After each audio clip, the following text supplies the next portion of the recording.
U.S. Air Force General Charles Brown made history by becoming the first African American chief of a U.S. military service. On this vote, the yeas are 98, the nays are 0, and the historic nomination of General Charles Q. Brown, Jr.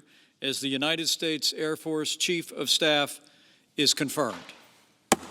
His U.S. Senate confirmation fell on the same day as George Floyd's funeral. Floyd's death in Minneapolis police custody has sparked countless protests across the country. In a video posted on social media Friday, Brown, the current commander of U.S. Pacific Air Forces, reflected on current events and shared his own experiences with racial bias.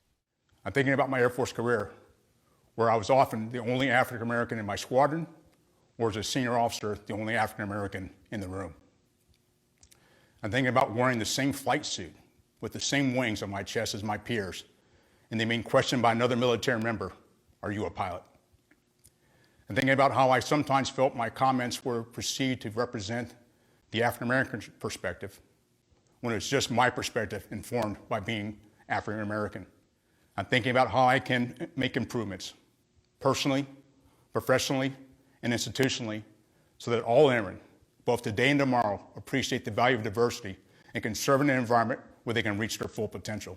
The four-star general has served in the Air Force for 35 years and graduated from the ROTC program at Texas Tech University. He has close to 3,000 flying hours, including 130 hours of combat. President Donald Trump nominated him on March 2nd. On Twitter, the president said he was excited to work even more closely with Brown, calling him a patriot and great leader. The current Air Force Chief of Staff, General David Goldfein, is set to retire at the end of the month. He said, "When it comes to global operational savvy, there's nobody stronger." Brown will be sworn in on August 6.